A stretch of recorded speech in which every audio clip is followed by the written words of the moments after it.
America के Texas में एक कस्बा है सैन एंटोनियो। मेक्सिको बॉर्डर से इसकी दूरी लगभग 250 किलोमीटर है। गर्मी के दिनों में यहाँ का तापमान 40 डिग्री के पार पहुंच जाता है। 27 जून की शाम भी कुछ ऐसी ही थी, उमस से भरी। लोगों को घर पहुंचने की जल्दी थी। इसी दौरान एक शख्स को करहाने की आवाज सुनाई दी। उसने रुक कर गौर से सुना। वो आवाज रेलवे लाइन के किनारे बेतरतीब खड़े एक ट्रक के अंदर से आ रही थी। ट्रक में कोई ड्राइवर नहीं था। जब वो ट्रक के नजदीक गया, उसे जमीन पर गिरा एक व्यक्ति दिखाई पड़ा। उसके शरीर में कोई हरकत नहीं हो रही थी। हड़बड़ाए शख्स ने इमरजेंसी सर्विस में कॉल घुमाया। इसके बाद लोकेशन पर पुलिस और फायर सर्विस की आमद हुई। उस समय तक किसी को पूरी घटना का दायरा नहीं पता था। जब पुलिस ट्रक का दरवाजा खोलकर अंदर घुसी, उन्हें बेहोश पड़े लोगों का ढेर दिखा।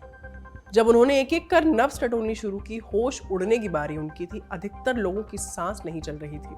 जिनकी आ रही थी, उनका शरीर भट्टी की तरह तप रहा था। जब गिनती खत्म हुई, तब तक 46 लोग लाश में तब्दील हो चुके थे। 16 लोगों को अस्पताल में भर्ती कराना पड़ा। 3 को गिरफ्तार भी किया गया। फेडरल एजेंसियां मामले की जांच में जुटी हैं। आज हम जानेंगे ट्रक में 46 लोगों की लाश कहां से आई, अमेरिका में आने वाले प्रवासियों की पूरी कहानी क्या है और पूरे हादसे के बीच एक बर्बर गैंग का नाम चर्चा में क्यों है। नमस्ते, मेरा नाम है आस्था राठौर और आप देखना शुरू कर चुके हैं लल्लन टॉप का अंतर्राष्ट्रीय प्रसंगों से जुड़ा डेली बुलेटिन दुनियादारी।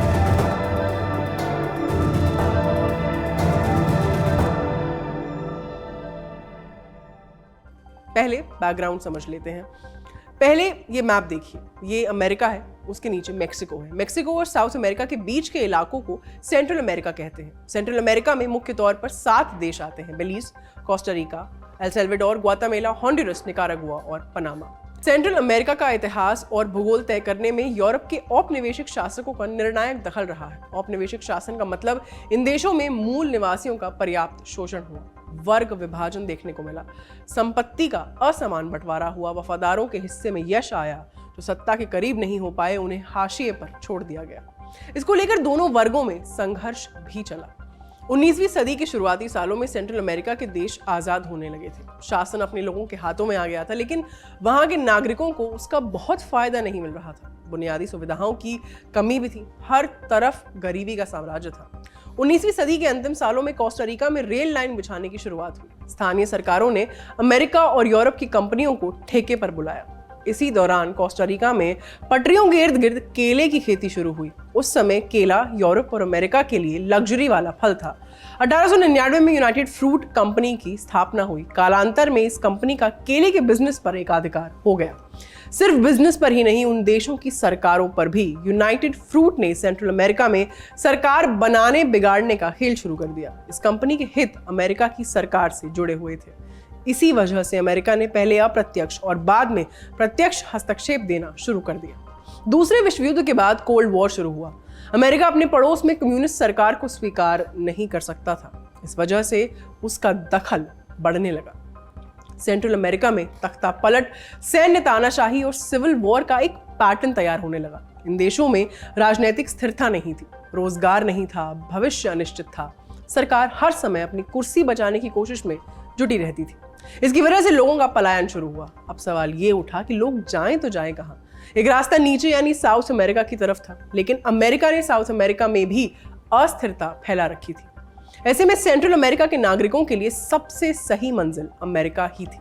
अमेरिका में लोगों के पलायन की ये तात्कालिक वजह बनी। इसके बाद से तो ये सिलसिला चलता ही गया। अमेरिका का दखल कम हुआ, लेकिन समस्याएं बरकरार रही, बस उनका स्वरूप बदल गया था। हालिया समय में तानाशाही और क्लाइमेट चेंज ने पलायन को हवा दी है। ये तो हुए वे फैक्टर्स जिनके चलते अमेरिका में प्रवासी पहुंचते हैं। इन सब में एक गैंग का नाम चर्चा में क्यों है? इस गैंग का नाम है MS-13। पूरा नाम मारा सल्वात्रुचा। M फॉर मारा, इसका हिंदी में मतलब होता है गैंग। S फॉर सल्वा, ये नाम एल साल्वाडोर से उठाया गया है। त्रुचा का अर्थ होता है चौकन्ने नौजवान। 13 अंग्रेजी अल्फाबेट में M की संख्या थी। एल साल्वाडोर में 1979 में सिविल वॉर शुरू हुआ था। सिविल वॉर 1992 तक चला। शुरुआती सालों में बड़ी संख्या में नौजवान अपना मुल्क छोड़कर अमेरिका पहुंचे। इन्हीं लोगों ने 1980 में लॉस एंजलिस में MS-13 की स्थापना की। MS-13 ने बर्बरता के जरिए अपनी पहचान कायम की। उन्होंने मैक्सिकन गैंग्स के इलाकों पर कब्जा करना शुरू किया। धीरे धीरे ये पूरे देश में फैल गए। फिर आया साल 1993 का। एल सल्वाडोर में सिविल वॉर खत्म हो चुका था। अमेरिका में बिल क्लिंटन सत्ता में आ चुके थे। उन्होंने जेल में बंद प्रवासियों को वापस भेजने का प्रोग्राम शुरू किया।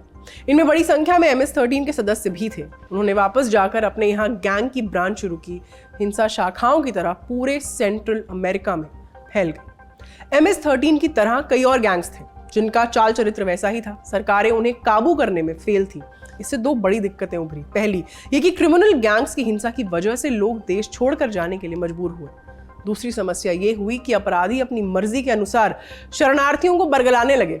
उन्होंने शरणार्थियों की तस्करी शुरू कर दी। वे पैसे लेकर लोगों को बॉर्डर पार कराने का लालच देने लगे। लोगों के पास कोई रास्ता नहीं था। जो गैंग्स के चंगुल से बच जाते हैं उनके लिए भी राह आसान नहीं होती। उन्हें असुरक्षित रास्तों के जरिए बच बचाकर बॉर्डर पार करना होता है। यहाँ से अमानवीयता का एक दूसरा पहलू शुरू होता है।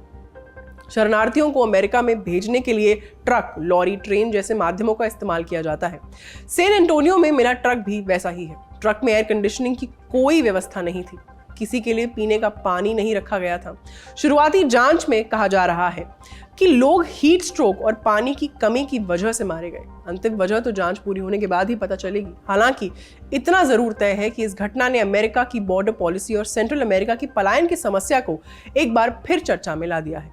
इससे पहले भी ट्रक के अंदर प्रवासियों के मारे जाने की घटनाएं होती रही हैं, लेकिन हादसे का स्तर कभी इतना नहीं बढ़ा था। अब सवाल ये आता है कि ये लोग इतना जोखिम लेते क्यों हैं? एक वजह जो हमने पहले भी बताई वो ये है कि सेंट्रल अमेरिका के देशों में उनकी जान को खतरा रहता है। उनके लिए अवसरों की कमी है। उन्हें अमेरिका में बेहतर जीवन का मौका दिखता है। दूसरी वजह यह है कि अमेरिका के कुछ सेक्टर्स का पूरा भार सस्ती मजदूरी पर टिका है। सस्ती मजदूरी कहाँ से मिलती है? ये कमी अवैध प्रवासी पूरी करते हैं। संभावित प्रवासियों को एक भरोसा ये रहता है कि अगर उन्होंने एक बार बॉर्डर पार कर लिया तो उन्हें बिना किसी कागज के भी नौकरी मिल सकती है। इसी वजह से लोग जान जोखिम में डालकर अमेरिका में घुसने की कोशिश करते हैं। तीसरी वजह असाइलम से जुड़ी है। अगर अमेरिका पहुंचकर किसी ने साबित कर दिया कि उन्होंने मजबूरी में अपना देश छोड़ना पड़ा है, तब उन्हें आधिकारिक तौर पर शरण मिल सकती है। जोखिम लेने की एक वजह यह भी है।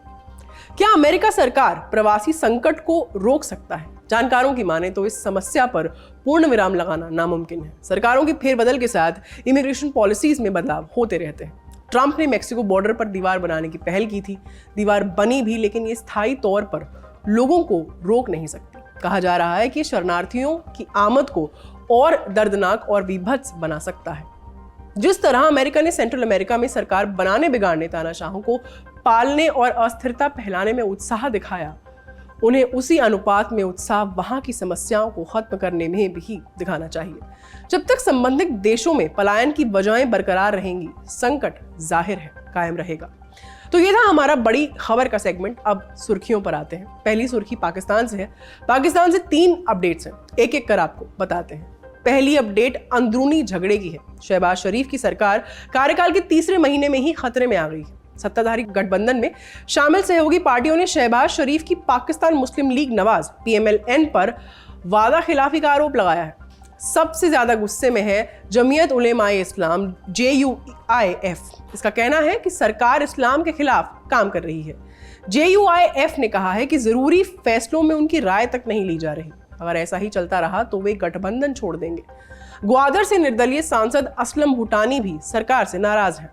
उनका आरोप है कि प्लानिंग मिनिस्टर ने जानबूझकर विकास योजनाओं में उनके इलाके को शामिल नहीं किया। इसके अलावा बलूचिस्तान आवाम पार्टी BAP और मुत्तहिदा कौमी मूवमेंट MQM भी दरकिनार किए जाने से खफा चल रहे हैं।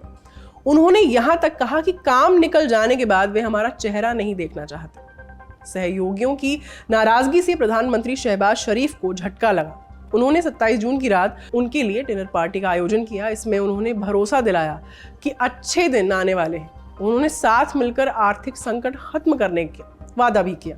अगर उनके वादे पर किसी ने एतबार नहीं किया तो उनकी सरकार खतरे में आ सकती है। दूसरी अपडेट ट्विटर से जुड़ी है। पाकिस्तान के तुर्की, ईरान, इजिप्ट और UN के ऑफिशियल ट्विटर हैंडल्स को भारत में ब्लॉक कर दिया गया है। ट्विटर ने यह कार्रवाई भारत सरकार के आग्रह पर की है। इससे पहले भारत ने 6 पाकिस्तानी समेत 16 YouTube चैनल्स को ब्लॉक कर दिया था। उनके ऊपर आरोप था कि वे भारत की राष्ट्रीय सुरक्षा, विदेश नीति और पब्लिक ऑर्डर के खिलाफ झूठी सूचनाएं फैला रहे थे। पाकिस्तान ने ट्विटर की कार्रवाई को निराशाजनक बताया है। उसने ट्विटर से अकाउंट बहाल करने की मांग की है। साथ में यह भी कहा है कि सोशल मीडिया प्लेटफॉर्म्स को अंतर्राष्ट्रीय कानूनों के हिसाब से काम करना चाहिए। तीसरी अपडेट इमरान खान से जुड़ी है। मई वाली आज़ादी रैली फेल होने के बाद इमरान नए सिरे से प्रोटेस्ट की तैयारी कर रहे हैं। अब वो 2 जुलाई को प्रोटेस्ट रैली आयोजित करेंगे। इस बार की रैली इस्लामाबाद के परेड ग्राउंड में होगी। पिछली बार इमरान ने अपने लोगों को इस्लामाबाद के डी चौक पर पहुंचने के लिए कहा था। उन्होंने वादा किया था कि वो खुद उनके साथ खड़े होंगे। प्रोटेस्टर्स पहुंच गए, उन्होंने लाठियां भी खाई, लेकिन इमरान खान दूसरी जगह भाषण देकर वापस लौट गए थे। उस समय सरकार ने उनके ऊपर पीठ दिखाकर भागने का लांछन लगाया था। क्या इमरान इस बार अपनी बात रख पाते हैं? ये देखने वाली बात होगी। दूसरी सुर्खी सऊदी अरब से है। सऊदी अरब अपने चिर परिचित दुश्मन के साथ साझा सुरक्षा का समझौता करने जा रहा है। ये दुश्मन कौन है? इजराइल। क्यों? मई 1948 में स्थापना के एक दिन बाद ही 5 अरब देशों ने मिलकर इजराइल पर हमला कर दिया था। इनमें सऊदी अरब और इजिप्ट भी थे।